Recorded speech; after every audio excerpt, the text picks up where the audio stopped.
जय हिंद दोस्तों, market studies and analysis में आपका बहुत बहुत स्वागत है। हम जिस शेयर के बारे में आज एनालिसिस करेंगे वो शेयर है ब्राइटकॉम ग्रुप लिमिटेड। ये एक पेनी स्टॉक है, एक पेनी प्राइस पे ट्रेड करने वाला शेयर है।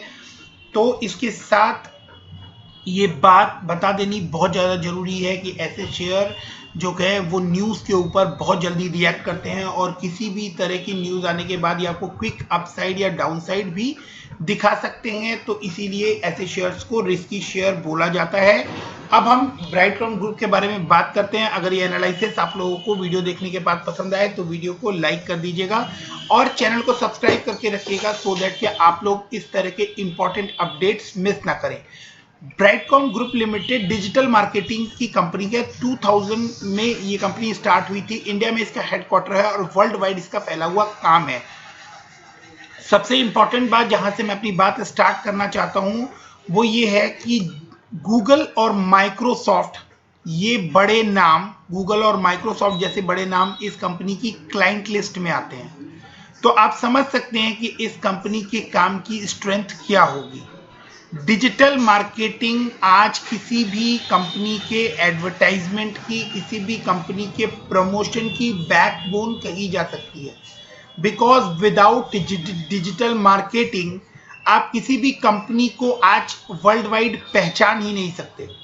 बिकॉज कि एडवर्टाइजमेंट होगा तो वो डिजिटल मार्केटिंग के थ्रू ही होगा और ऐसे में ये छोटी सी कंपनी अपना रोल परफॉर्म करती है और ये छोटी सी कंपनी जो है इसके क्लाइंट लिस्ट में आप लोगों को गूगल और माइक्रोसॉफ्ट जैसे नाम भी देखने को मिलते हैं।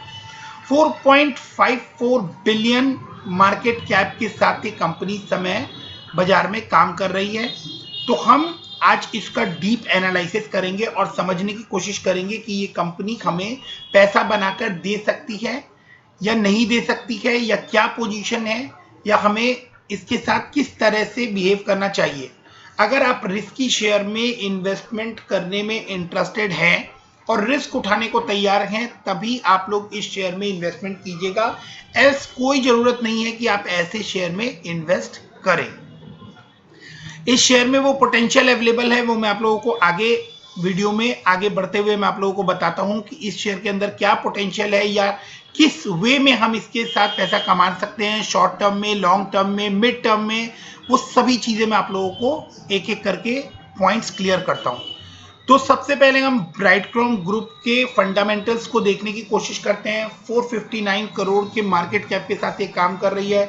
8.95 जो है वो इसका करंट प्राइस है और 13 रुपीज जो है वो इसका 52 वीक हाई है और 2.90 जो है वो इसका 52 वीक लो है। कंपनी डिविडेंड भी पे करती है मार्जिनल अमाउंट से और कंपनी के अंदर एक बड़ा प्लस पॉइंट कि कंपनी की जो बुक वैल्यू बनती है वो बुक वैल्यू 59.1 बनती है। तो ये एक बहुत पॉजिटिव बातें हैं। तो मैंने आप लोगों को जैसा कहा कि ये पेनी स्टॉक है और मैं आप लोगों को इसके डीप एनालिसिस करके बताऊंगा कि इस शेयर में किस तरह की आगे के किस तरह के फंडामेंटल्स हैं और क्या वो उसको सपोर्ट करते हैं कि हम इसके अंदर किसी तरह का कोई इन्वेस्टमेंट करें। तो यहां से मैं आपको बताना शुरू कर रहा हूं कि इसके अंदर इन्वेस्टमेंट करने के क्या क्या रीजंस बन सकते हैं। बुक वैल्यू 59.1 है और करंट प्राइस 8.9 है। इट मींस कि अगर ये अपनी बुक वैल्यू को भी टच करता है तो भी ये आप लोगों को यहां से 600 गुना की रिटर्न जो है वो देने में कैपेबल है। कोई भी कंपनी अब अगर अपने बुक वैल्यू से नीचे ट्रेड करती हुई नजर आ रही है और उसका फ्यूचर जो है वो ब्राइट है, उसके पास जो सेक्टर है वो बहुत डिमांडिंग है, तो डिजिटल मार्केटिंग के बारे में शायद आप लोगों में से किसी को भी कोई डाउट हो कि डिजिटल मार्केटिंग का जो सेक्टर है वो आने वाले टाइम में day by day, every day, her company के साथ, हर एक छोटी कंपनी से लेकर मल्टीनेशनल ग्रुप, मैंने आप लोगों को गूगल और माइक्रोसॉफ्ट का नाम लिया, गूगल और माइक्रोसॉफ्ट जैसी बड़ी कंपनीज भी इसकी क्लाइंट लिस्ट में है। तो आप समझ सकते हैं कि इसका काम आने वाले टाइम में किस तरह से बढ़ने वाला है। अब ये एक पॉजिटिव पॉइंट हो गया कि अपनी बुक वैल्यू से बहुत नीचे ट्रेड करता हुआ आप लोगों को मिल रहा है। इंडस्ट्री का जो पी है वो 22.1 है और इसका पी आप देखेंगे तो 1.02 है। तो यहाँ पर भी बहुत अपार संभावनाएं दिखती हैं कि ये कंपनी आप लोगों को ग्रो करती हुई नजर आए। ROE 15 का बहुत हेल्दी ROE माना जाता है और 15.7 जो है वो ROE यहाँ पर इन्होंने मेंटेन किया हुआ है। ROC 21.9% स्टिल एक बहुत positive point. Face value 2 rupees है, तो माइट भी कभी आप लोगों को इसके अंदर बोनस या फिर स्प्लिट भी होता हुआ अभी आप लोग देख सकते हैं। जहां सारी पॉजिटिव बातें इस कंपनी को लेकर नजर आ रही है, वहां एक बड़ा कंसर्न भी है कि कंपनी के प्रमोटर के पास 37% की ही होल्डिंग है और उसमें से भी 32% जो है वो प्लेज की हुई है। यही रीजंस होते हैं कि ये शेयर्स जो हैं ये पेनी स्टॉक में ट्रेड करते हुए आपको दिखाई देते हैं। बट इसके साथ साथ ये हमें समझना पड़ेगा कि छोटी कंपनी है तो प्रमोटर को ऑपरेशनल एक्सपेंसेस के लिए फंड की रिक्वायरमेंट होती है, जिसके लिए उन्होंने अपने शेयर को प्लेज करना ज़्यादा बेटर समझा। आगे बढ़ते हैं और देखने की कोशिश करते हैं कि ये कंपनी प्रॉफिट एंड लॉस के फ्रंट पे कैसा दिखाई देती है। क्वार्टरली रिजल्ट आपके सामने है। आप देखें तो हर बार इनके जो सेल्स के टारगेट है, सेल्स जो है वो अच्छे पॉजिटिव बढ़ते हुए नजर आ रहे हैं। लास्ट मार्च से अगर हम देखें, मार्च 20 थे तो 628, 640, 638 एंड अगेन दिसंबर में देखें तो 879, जो कि कंपेयर करें अगर दिसंबर 19 से तो वहां से भी 19 करोड़ की सेल जो है 19 करोड़ का जंप है। ऑपरेटिंग प्रॉफिट अगर हम देखें तो 229 से 250 हो गए हैं ईयर ऑन ईयर और क्वार्टर ऑन क्वार्टर 197 से 250, बहुत ही अच्छी बात है। इंटरेस्ट अगर हम देखें तो इंटरेस्ट का बर्डन भी, जो डेट का इंटरेस्ट है उसका बर्डन भी 2 लाख रुपए से हिट कर रहा है इसके प्रॉफिट एंड लॉस अकाउंट को। और प्रॉफिट बिफोर टैक्स जो है वो 188 करोड़ दिसंबर 2020 में नजर आ रहा है और 190 जो है वो दिसंबर 19 में नजर आ रहा है। तो 2 करोड़ का प्रॉफिट बिफोर टैक्स में कमी आई है, बट स्टिल इतनी छोटी कंपनी है, इसने कहीं लॉस रिपोर्ट नहीं किया है और हर बार फिगर्स जो है वो पॉजिटिव में है। 190 से 188 होने का मतलब ऐसा नहीं है कि कंपनी की परफॉर्मेंस में कोई बहुत बड़ा उतार चढ़ाव आ गया। अगर क्वार्टर ऑन क्वार्टर देखें तो 40 करोड़ के आसपास का जंप भी है और जो प्रॉफिट कम होता हुआ आप लोगों को दिखाई दे रहा है उसके पीछे का रीजन डेप्रिसिएशन है और डेप्रिसिएशन जो है वो एसेट्स के ऊपर लगता है, तो इट मींस कि एसेट्स इंक्रीज हुई है जिसकी वजह से डेप्रिसिएशन इंक्रीज होता दिखाई दे रहा है, या फिर एसेट्स की जो लाइफ साइकिल है उसके अकॉर्डिंग भी डेप्रिसिएशन तय होता है। नेट प्रॉफिट की बात करें तो नेट प्रॉफिट 144 से 139 हो गया है, तो कंपनी का नेट प्रॉफिट जो है वो भी कभी माइनस में नहीं गया है, वो हमेशा आप लोगों को प्लस में दिखाई दे रहा है और 108, 101, 103 और इस बार क्वार्टर ऑन क्वार्टर कंपैरिजन करें तो 40 करोड़ के आसपास का, 36 करोड़ के आसपास का इसके अंदर एक जंप भी हमें दिखाई देता है। तो एक एक माइन्यूट लेवल पे मैंने आप लोगों को चीजें बताने की कोशिश की है। आगे बढ़ के हम लोग बैलेंस शीट को देखने की कोशिश करते हैं तो छोटी कंपनीज के साथ जो इश्यूज होते हैं जिसकी वजह से ये शेयर आप लोगों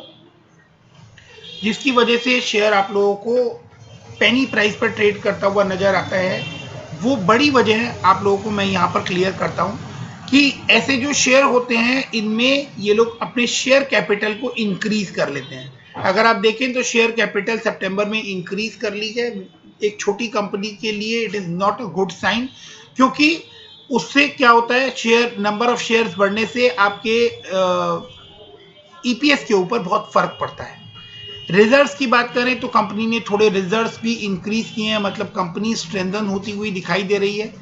बोरोइंग्स की बात करें तो कंपनी में एक पॉजिटिव मूव नजर आ रहा है कि मार्च 19 से कंपनी ने अपनी बोरोइंग हाफ कर दी है, तो छोटी कंपनी होने के बावजूद भी एक पॉजिटिव सोच रखती है और ये अपने डेट को कंटिन्यूअस रिड्यूस करती है। तो मार्च 12 में 206 करोड़ का डेट हुआ करता था, जो कि उसके बाद कम होते होते अभी 36 करोड़ का है। तो ऑलमोस्ट एक डेट फ्री कंपनी आप कह सकते हैं, या आप ये कहें कि कंपनी फास्टली अपने डेट को रिड्यूस करती है। अब जो एक सबसे बड़ा इंपॉर्टेंट पॉइंट है कि कंपनी को अपने ऑपरेशनल एक्सपेंसेस चलाने के लिए कैश की रिक्वायरमेंट होती है, तो क्या इस कंपनी के पास हमें वो सफिशिएंट कैश नजर आता है जिस कैश से ऑपरेशनल एक्सपेंसेस जो हैं वो आराम से चल सके। तो आप देखें तो कंपनी के पास जो कैश और कैश इक्विवेलेंट है वो एक हेल्दी कैश इक्विवेलेंट है। 81 करोड़ से आप देखें तो इंक्रीज होते हुए 89 करोड़, या आप यहां से अगर इसको देखना शुरू करें तो 43 करोड़, 56 करोड़, 60, 81, 89, 103, 119 और नाउ 131। तो कंपनी के पास अच्छा कैश है अपने जो प्रोजेक्ट्स हैं, अपने जो ऑपरेशंस हैं उनको मेंटेन करने के लिए। शेयर होल्डिंग पैटर्न की बात कर लेते हैं। शेयर होल्डिंग पैटर्न में कंपनी के पास, जैसा मैंने आप लोगों को बताया कि प्रमोटर के पास 36% के शेयर हैं और उसमें से कुछ जो शेयर हैं वो उन्होंने प्लेज भी किए हुए हैं 31% के आसपास, जो कि एक चिंता का विषय है। छोटी कंपनी है इसलिए इस तरह के काम ये लोग करते हैं और जिस वजह से ये शेयर पेनी प्राइस पर ट्रेड करता है, इसीलिए ऐसे शेयर रिस्की भी होते हैं। FIIs को स्टिल इसके अंदर भरोसा है और अगर आप देखें तो लास्ट क्वार्टर से FIIs ने अपने होल्डिंग्स जो है वो बढ़ाए हैं। अब हम लोग किस तरह से चीजों को देखते हैं कि प्रमोटर ने अपने शेयर प्लेज कर दिए हैं, छोटी कंपनी है, रिस्की है, लेकिन FIIs DIIs कंपनीज को किस तरह से देखते हैं, उनका पॉइंट ऑफ व्यू क्या रहता है, वो मैं आप लोगों को समझाने की कोशिश करता हूं। डिजिटल मार्केटिंग कंपनी है तो डेफिनेटली इसका फ्यूचर बहुत ब्राइट है। इसके क्लाइंटेज कौन कौन से हैं और आने वाले टाइम में ये कितना ग्रो कर सकती है। FIIs और DIIs इन्वेस्टमेंट करने के पहले इस पॉइंट के ऊपर ध्यान देते हैं। मैंने आप लोगों को कहा कि गूगल और माइक्रोसॉफ्ट जैसी कंपनीज इसकी क्लाइंट लिस्ट में है। ये एक इंपॉर्टेंट फैक्टर है। अगर आप चाहें तो इस कंपनी में अपना इन्वेस्टमेंट कर सकते हैं या इंटरेस्टेड हो सकते हैं पैसा लगाने में, बट डेफिनेटली छोटा अमाउंट और स्टडी करने के बाद। पब्लिक के पास 63% के आसपास शेयर हैं और उसमें आप देखें तो आपको कौन से बड़े नाम नजर आते हैं, मुस्कान लिमिटेड, और ये सब इंडिविजुअल्स ही हैं या आप कहें कि छोटी कंपनीज हैं जिन लोगों ने इसके अंदर इन्वेस्टमेंट की हुई है। तो इन नामों के साथ साथ मैं आप लोगों को यहाँ बैलेंस शीट जो है वो एंड होती है। इसके बाद हम लोग चलते हैं और देखते हैं कि चार्ट पर ये शेयर कैसा नजर आता है। तो क्विकली मैं आप लोगों को एक बात बता दूं कि 57, 58 के आसपास इसका RSI ट्रेड कर रहा है, जो कि बुलिश जोन में इस समय ट्रेवल करता हुआ नजर आ रहा है। ऊपर मैंने 44 डे मूविंग एवरेज लगाई है और उसके साथ साथ एक इंपॉर्टेंट बात मैं आप लोगों को यहां पर समझाना चाहता हूं। जैसा कि मैंने स्टार्टिंग में आप लोगों को बोला था कि मैं आप लोगों को बताऊंगा कि इस शेयर को लेकर आप लोगों को किस तरह से इन्वेस्टमेंट करनी है। अगर आप इंटरेस्टेड होते हो तो आप लोगों को ध्यान देना है कि ये शेयर जो है ये अपने 44 डे मूविंग एवरेज के साथ साथ ही ट्रेवल करता हुआ आपको नजर आ रहा है। मोर और लेस ये अपने 44 डे मूविंग एवरेज के आसपास ही रहता है। फिलहाल ये अपने 44 डे मूविंग एवरेज जो कि 8.87 बनता है उससे ऊपर ट्रेड करता हुआ आपको दिखाई दे रहा है, राइट। तो मतलब स्लाइटली दिखाई दे रहा है, बहुत ज्यादा डिफरेंस नहीं है। तो ये अपने 44 डे मूविंग एवरेज के आसपास वापस आ गया है। आप देखें तो यहां पर ये डॉट्स नजर आ रहे हैं जो कि शायद आप लोगों को स्क्रीन पर ना भी नजर आ रहे हो। तो करंटली ये 8.95 के आसपास ट्रेड कर रहा है और 8.87 जो है वो इसका 44 डे मूविंग एवरेज बनता है। तो आप लोगों को करना क्या है कि अगर आप लोग इस शेयर में इन्वेस्टेड होते हैं तो आप लोगों को इस शेयर के साथ तब तक बने रहना है जब तक ये शेयर अपने 44 डे मूविंग एवरेज के साथ चलता हुआ नजर आ रहा है। बहुत सिंपल वे है कि अगर ये अपने 44 डे मूविंग एवरेज से डेविएट होता है तो आप लोग चाहें तो ऐसे शेयर्स में से बिकवाली कर निकल सकते हैं। और अगर ये बढ़ता हुआ नजर आ रहा है और 44 डे मूविंग एवरेज के साथ ही आगे बढ़ रहा है, ठीक है, तो आप लोग ऐसे शेयर में बने रह सकते हैं और प्रॉफिट कमा सकते हैं। अगर अपसाइड ये आपको दिखा रहा है और दिखाने के साथ साथ ये अपने 44 डे मूविंग एवरेज के ऊपर काम करता हुआ नजर आ रहा है तो आप लोग इसके अंदर बने रह सकते हैं और तब तक बने रह सकते हैं जब तक ये अपने 44 डे मूविंग एवरेज को वापस से कट कर नीचे नहीं आता। एग्जाम्पल अगर आपको देखना हो तो आप यहां देख सकते हैं कि यहां पर ये ग्रीन कैंडल बनी थी और इसके बाद इसने अपने 44 डे मूविंग एवरेज से कंटिन्यूअस ऊपर की तरफ जर्नी दिखाई और यहां पर आने के बाद इस शेयर ने अपने 44 डे मूविंग एवरेज को कट किया, जिसके बाद आप लोगों को एक स्टिफ डिक्लाइन भी नजर आया। फिर इसने वापस अपने 44 डे मूविंग एवरेज को कट किया और ये उसी के ऊपर सपोर्ट लेता हुआ चलता रहा।